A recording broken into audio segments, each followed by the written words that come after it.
What's going on, guys? It's Nick here, back with another video. Today we're going to be breaking down the starts and sit for the Thursday game, and then we're going to be taking a look at some injury situations around the league. Just like with last week, we're obviously not going to know the final status on a bunch of different players, but it's still good to kind of get a feel for what the injury situations are right now and see what we're going to need to game plan for moving forward this week. One note is I apologize if you guys can hear any construction going on in the background. I don't think you'll be able to hear it, but there might just be like a little bit.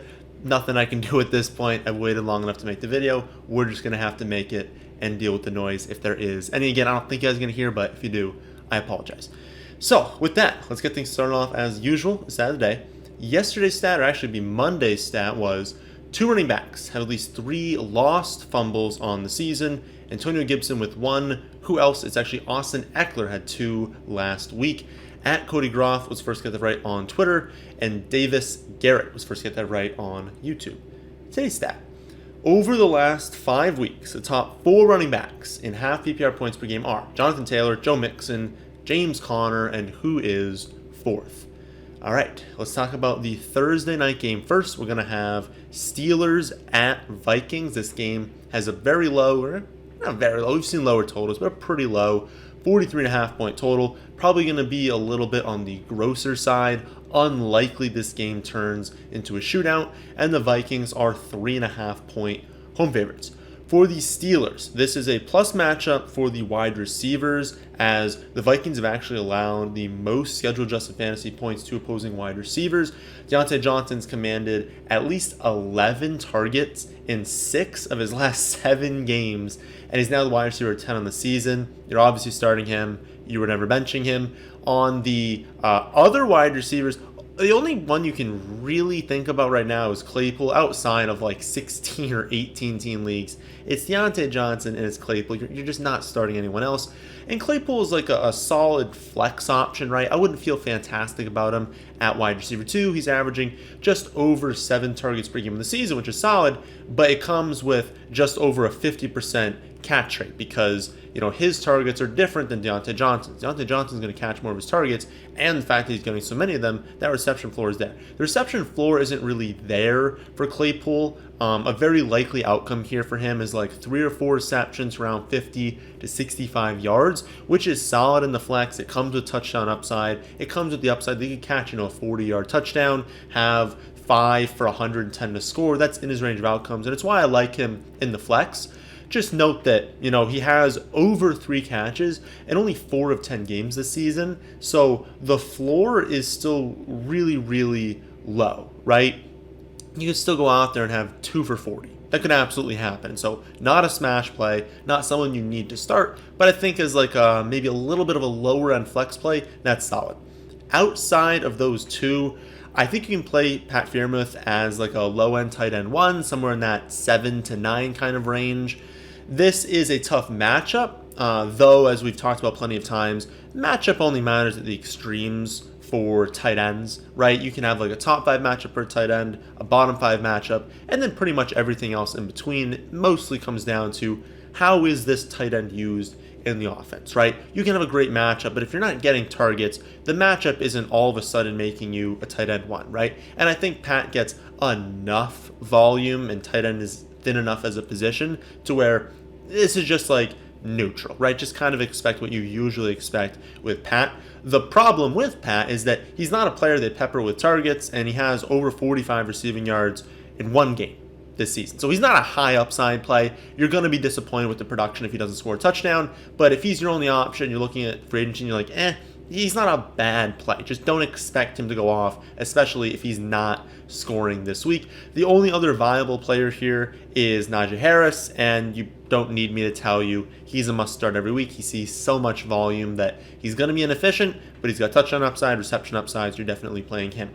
For the Vikings, Adam Thielen has a high ankle sprain, and while they haven't ruled him out yet, I would be shocked if he were active. Dalvin Cook was limited in practice on Tuesday, so we're going to see, what he's able to do later today, what his status is for Thursday. But it doesn't really matter. The running back position here is very easy to figure out. If Dalvin Cook is out, obviously play Madison. If Dalvin Cook is active and there's no reports that he's going to be on a snap count, have a limited workload, obviously play him and bench Madison. And then anything in between, if he goes into the week active, but there are definitely reports that he's not going to be 100%, we're just going to have to adjust based on exactly what that news is. And I'll adjust the rankings accordingly so you guys can just look at that. But yeah, I mean, we can't know. But again, he's in, play him. There's no thing for workload. And then if he's out, just play Madison in between. We'll have to adjust there. Also, Wangwu, you can't really play him. So even if Dalvin Cook is out, and even if you're in like a 16-team league, you're just not playing him, right? He's probably going to have like 1, 2, 3 carries, 1, 2, 3 targets. It's just not enough of a workload. You just get super lucky if he happens to take a screen pass to the house, and that's not something we want to be relying on. As outside of the ground game, other usable pieces in this game are, of course, Kirk Cousins, Justin Jefferson, Conklin, and Osborne. Jefferson is obviously a start. He's probably going to explode this week with Thielen very, very likely out. Conklin is also a great play at tight end. And again, assuming Thielen is out, he should be played as like a mid-range tight end 1. I don't know exactly where he's going to end up in the rankings, but my guess is around the tight end like 6 to 8. Kind of range. He's going to be a really good play. He's going to have a target floor. He's going to be used in the red zone. That doesn't mean he's going to score. That doesn't mean he's going to have 7 receptions, but he could have a game where he has, 6 for 80 and a touchdown. And if that's in your range of outcomes at tight end, you should be played, right? So I think he's a really, really solid play. I like him more than Pat Fairmouth this week. Cousins and Osborne come down to really what you have on your team, right? Like Cousins is a perfectly fine streaming option this week, and he should be treated as like a low-end quarterback 1 to high-end 2, somewhere in that 11 to 13 kind of range. He's been the quarterback 7, 9, 6, 13, and 8 over the last 5 weeks. Thielen being out hurts him, of course, because he's someone who relies on the red zone. That's going to contribute to better touchdown odds for Cousins when Thielen is playing. But I don't think the loss is enough to say you just can't start him anymore, right? So it's a downgrade to his ceiling and his floor. But if you look at this week's options outside of the top like 13 to 14 quarterbacks, the options aren't like fantastic, right? There's not a bunch of quarterbacks that we're going out there and being like, ooh, gotta play this guy, gotta play this guy. So the options aren't that great. And so I think he's a really quality option this week. I would still be fine using him. As for Osborne, I think he's viable in the flex, but I'd probably only go there in like 14 or 16 team leagues. I'd imagine you have a better option in a 10 or 12 team league. Thielen has only averaged like just over 7.5 targets per game, and I would expect Osborne to come in below that number. So like obviously Osborne is a downgrade to Thielen. He commands fewer targets per route, and so maybe like 6 targets for Osborne. So we could see him have a day where he's got like 4 for 45, maybe 5 for 60, which is fine, but it's not really a spot where I see a ceiling, right? We're not going to see Jefferson go out there, lay a dud, Osborne have like 10 for 150. Right, it's pretty likely they're just going to lean on the ground game, lean on Conklin, lean on Jefferson, and Osborne's still just going to mix in for like maybe 4 or 5 receptions. Again, I don't love him, but in a deeper format, that is fine. So that'll do it for the Thursday game. On to some injury situations we should be keeping an eye on.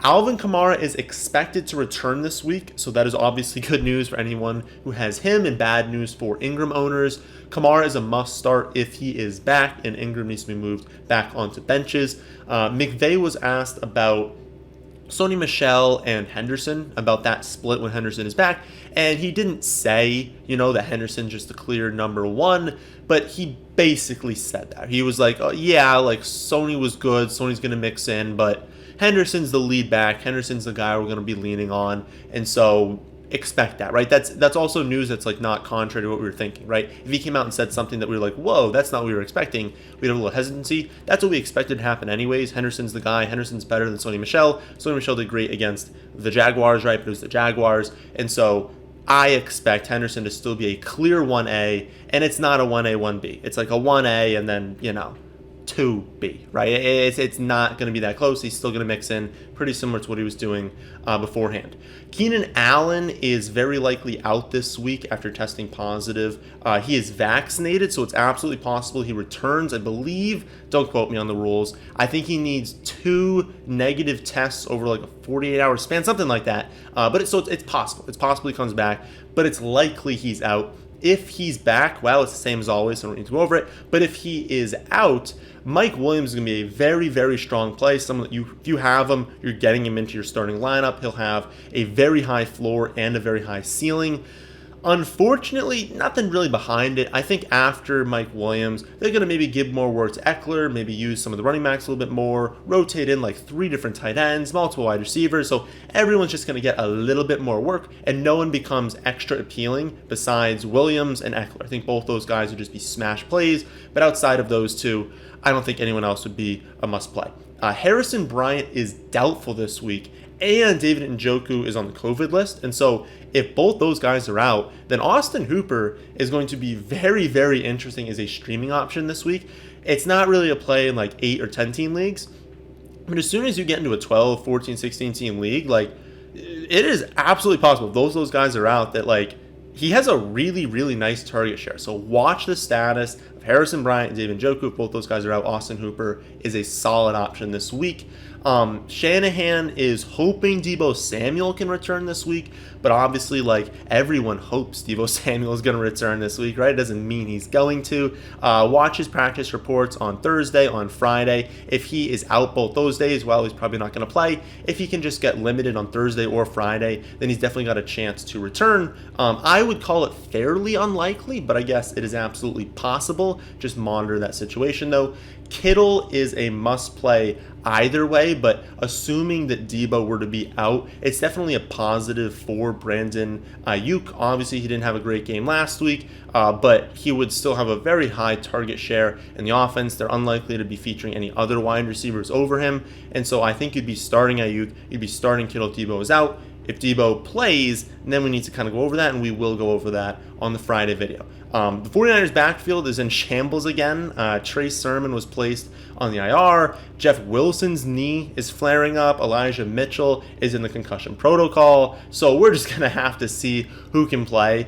Don't think Mitchell's going to play. Sermon obviously can't play. He's done for the season. And then Wilson, honestly, it looks doubtful. But if we see Wilson and JaMychal Hasty as like the only 2 guys, well, they're going to have pretty decent roles in a very efficient offense. And then there's honestly a chance that Hasty's the only one, right? If Wilson's not able to go this week and we see Mitchell and Sermon also out, and JaMychal Hasty is a featured running back, that's going to come with a lot of upside. So if you're watching this, he's just free on your free agency market. It's probably not a bad idea to go out and pick him up, right? Just for that chance that he's featured, because he also is good in the receiving game. So they would still use him in the receiving game and on the ground. He'd have goal line upside. Like, it'd be a really, really good play. Again, we're just going to have to watch, see who's active, but definitely someone you should probably just be going out and doing like a preemptive ad on. Darren Waller considered day-to-day, and he could play this week, could not play. Again, this is one we're just going to have to watch and see. My guess is that he misses this week and he comes back in week 15, but it's only a guess, and we're going to learn more on Thursday and Friday. Chase Edmonds is expected to return. They said they think he's going to come back, but watch this one carefully because they play on Monday night. So we could run into a situation where it's like we're expecting him back, but then he's inactive on Monday night, and then you have him in your starting lineup and you take a 0. So if it's looking risky, you might need to like add Benjamin or something and just hope you get a few points from him if Edmonds is out. But if it's like remotely close, you've got 2 running backs, or maybe like it's your flex decision and you've got Chase Edmonds and someone else. If it's looking close on Sunday, we're not 100% sure he's playing, play the other one, right? You don't need to take that sort of risk because he's not a good enough play this week coming off of injury as still like a split timeshare with James Conner to where it's worth taking a risk that he's not going to play. So if we get confirmation he's playing, I think you can play him at running back too. But if we don't get that sort of confirmation come Sunday, I probably would not end up playing Edmonds. Drake, done for the season with a broken ankle. That, of course, increases the value on Josh Jacobs. At this point, I think he's just a must start. I'm not looking at any of the other plays from that backfield, right? I don't want any of those ancillary players. Like, it's just Jacobs, right? We're not looking at some backup that's now playing. Burrow's questionable. I expect him to play. It didn't look like a major injury, just a finger dislocation. Obviously, it might make him less efficient. It's going to be something that like hurts, obviously, on him. But he played through it last week. He's probably going to take some time off this week with practices just to try and get healed up, but he should be good to go. I'd expect him to be close enough to what he was before to where you can still play him. You're not doing any sort of like downgrade to these skill players on the Bengals, right? I think he's still a strong enough play. Corey Davis placed on the IR with a groin injury. That's going to end his season. Then right before recording this, we find out Elijah Moore is questionable this week. They're hoping he's able to play, but he might not be able to go. So watch this one. Elijah Moore is a wide receiver 2 rest of season when he's able to play. And if we have Corey Davis and Elijah Moore both out, Crowder becomes interesting, but it would really just hurt this offense entirely. Like, they're already a bad offense, and if you take their best 2 wide receivers off the field, they just have such little talent that it's likely they just would not be able to move the ball. They won't be able to score, and it's just going to be like miserable watching them play. So Crowder probably wouldn't be looking at anyone else after that. This isn't like a pass to go play Denzel Mims. Julio Jones designated to return from the IR this week. That does not mean that he's for sure back, but it means that he could play this week. If we get word he's 100%, then he's got a really good matchup against the Jaguars. You have a pretty high target share, and you probably want to be playing him. But will we get word that he's 100% good to go, going to be out there every snap? I would call that unlikely. Again, it could happen, but my guess is that even if he's activated this week, he'll be somewhat limited, and so more of a lower-end option, but we'll learn more today. We'll learn more Thursday, and then I'll update you guys on the Friday wide receiver start sits video. Some other situations we need to keep an eye on this week. Allen Robinson, Justin Fields, Melvin Gordon, DeAndre Swift, David Johnson, Kadarius Toney, Sterling Shepard, and Tevin Coleman.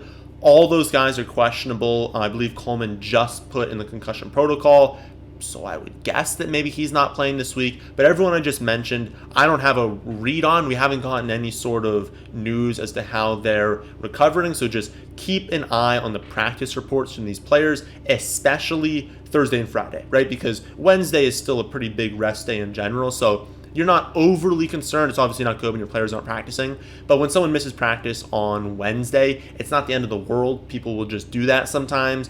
But if you're out or limited Thursday, you get a downgrade on Friday. Like, Thursday and Friday are when we learn a lot from these situations, and so pay attention, and we will have an update for you on the Thursday and the Friday start sits video. I'm sure there'll be other players who pop up on the injury report between now and then, but again, we'll update on Thursday and Friday.